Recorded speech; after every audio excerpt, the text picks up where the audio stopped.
ce qui me plaisait surtout, c'est que ça s'appelle l'Éden cinéma. Voilà. Donc ça raconte l'histoire que vous connaissez tous du barrage contre le Pacifique, à savoir l'histoire de sa propre mère, hein, en Indochine, qui a vendu les concessions, qui était institutrice, et qui donc était mariée avec un fonctionnaire, et qui, cet homme est mort, et donc elle s'est retrouvée avec ses enfants seule. Comment survivre là-bas en Indochine? Elle achète des concessions. Ces concessions sont des concessions qui sont inondées régulièrement. Vous connaissez l'histoire du barrage. Et donc, elle est ruinée. Elle a donné toutes ses économies. Elle est ruinée. Ce qui me passionne, c'est une histoire de famille, d'abord et d'une. Ça se passe dans une école. Et c'est vrai que moi, je suis venue dans une école, et ça m'intéresse aussi. Et c'est une histoire de cinéma. Et moi, j'ai découvert le monde. Alors c'est une histoire personnelle mais fondamentale. J'ai découvert le monde. Mon père projetait des films tous les... À cette époque-là, c'était le jeudi, je crois. Hein, c'est ça.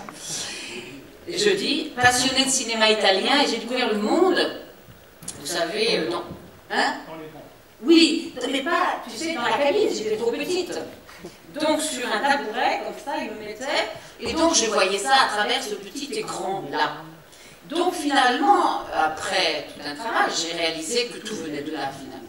Tout vient de là. L'Éden cinéma, c'est le paradis du cinéma, c'est le paradis d'enfance, et c'est aussi le cinéma du paradis. Et pour Duras, c'est son enfance, c'est sa source, c'est l'Indochine. J'ai souvent mis en scène des textes d'apprentissage, des romans d'apprentissage, sans doute parce que ça m'importe. Moi-même, j'ai sans doute eu besoin de ces romans pour me construire.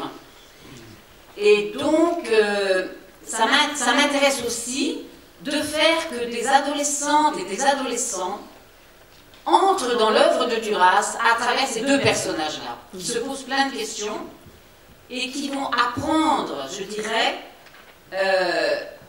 l'apprentissage de Suzanne est très douloureux, c'est l'apprentissage de la solitude à travers toutes ces épreuves, mais avec une énergie incroyable.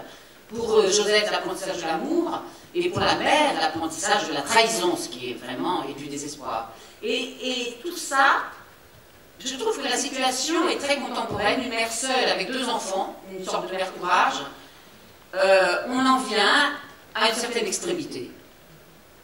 On est capable de beaucoup de choses. Et ça m'importe.